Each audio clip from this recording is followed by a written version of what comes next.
and I would say Russia maybe 700,000 people. I think Ukraine probably a similar number, and that's not talking about the towns and the cities that have been blown up. That's talking about soldiers.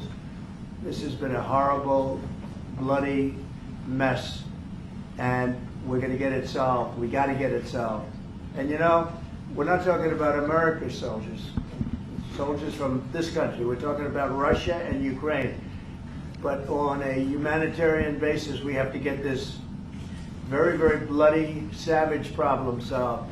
And I will say this also, it could lead to World War III if it's not solved. You know, there'll be a point at which it's not going to stop at those two countries. Already there's such involvement from other countries. And it could really lead to a very big war, World War III, and we're not going to let that happen either.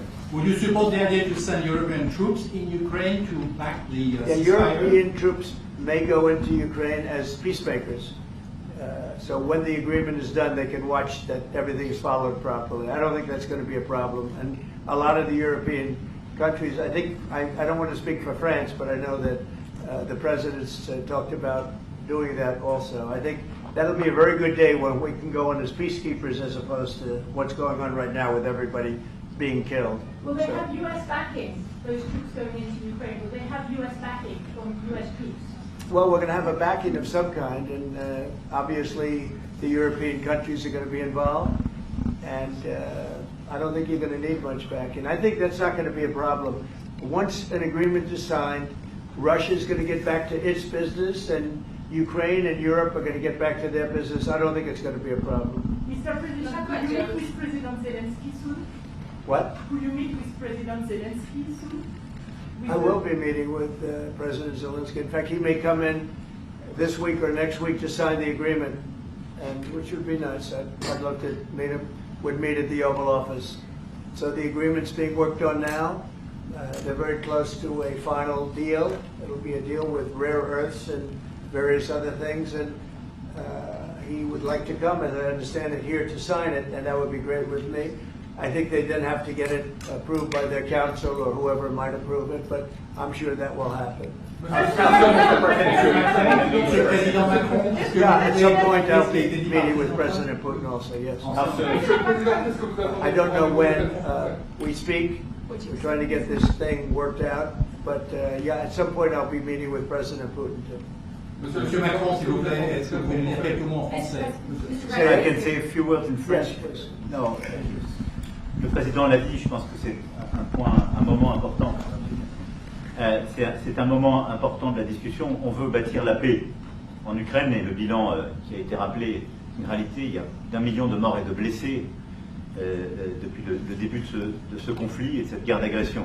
Notre volonté, c'est que cette paix dure, parce que nous avons eu un cessez-le-feu et une paix qui n'a pas été respectée. C'était les accords de Minsk, 1 puis 2. Et donc le corps de cette discussion, c'est de s'assurer d'abord qu'il y ait un cessez-le-feu, ensuite que les Ukrainiens soient impliqués. Je pense que ce que vient de dire à l'instant le président Trump est très important, c'est-à-dire qu'il va rencontrer rapidement le président Zelensky pour signer cet accord sur les minerais critiques et les terres rares, et que c'est aussi un moyen d'avoir une implication américaine forte. Les Européens sont prêts à prendre leur charge sous des formes diverses, de soutien à l'armée ukrainienne, de présence, y compris pour s'assurer que la paix soit durable. Et l'implication dans la durée des États-Unis d'Amérique à travers cet accord est une bonne chose. Et donc tout est encore à construire, et je ne veux pas préempter les discussions. Mais nous partageons le même objectif, et ce qu'on a discuté ce matin pendant 1 heure après la visioconférence ensemble, et ce qu'on va continuer de travailler, sont pour moi des bonnes avancées. Et l'annonce de... Est-ce que l'intégrité territoriale de l'Ukraine est encore un objectif crédible? Spoken about this just a moment ago. This is exactly what we want to do. We want to build peace with Ukraine. As President Trump mentioned, there are already 1 million dead and wounded in Ukraine since the war began. We had a ceasefire in the past that was not respected. This was under the Minsk Agreements 1 and 2. President Trump, as he said, will be meeting with President Zelensky to sign a deal on rare earths, and we are pleased to see this very strong American involvement.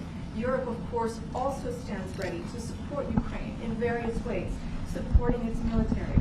And we don't want to preempt any sort of discussions that are currently underway, but we do share the same objective of building this lasting peace.